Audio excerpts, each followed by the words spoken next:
ஃபுல்லாக காடு மாதிரி ஆயிடுச்சு. இனிமேல் இதை க்ளீன் பண்ணணும். இது பிஃபோர் எப்படி இருக்குதுன்னு பாருங்கள். ஸோ இது க்ளீன் பண்ணதுக்கப்புறம் எப்படி இருக்குன்னு பார்ப்போம்.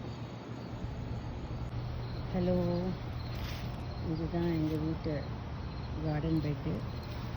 ப்ரீவியஸாக வந்து ரொம்ப க்ளீன் பண்ணி சும்மா அப்படியே காடு மாதிரி இருந்தது. என் ஹஸ்பண்ட் இப்போ க்ளீன் பண்ணிட்டாரு. வின்டர் ஸ்டார்ட் ஆகிடுச்சு, ஃபால் ஸ்டார்ட் ஆகிடுச்சு. ஸோ முடிஞ்ச வரைக்கும் க்ளீன் பண்ணிட்டாரு. என் ஹஸ்பண்ட் தான் எல்லாமே பண்ணது. காடு மாதிரி இருந்தது, இப்போது ஓரளவுக்கு க்ளீனாக இருக்குது. இப்போ இந்த வருஷம் பீட்ரூட்டு கேரட்டு போட்டால் மார்ச் ஏப்ரலில் வர சான்சஸ் இருக்குது. ஸோ எப்படி இருந்தது, இப்போ எப்படி இருக்குது இந்த பெட். இன்னும் ஒரு கார்டன் பெட் இருக்குது க்ளீன் பண்ணுறதுக்கு. என்னால் முடிஞ்சது கொஞ்சம் தான் ஹெல்ப் பண்ணேன், ஆனால் அவர் தான் எல்லாம் பண்ணார். தேங்க்யூ, தேங்க்ஸ் ஃபார் வாட்சிங்.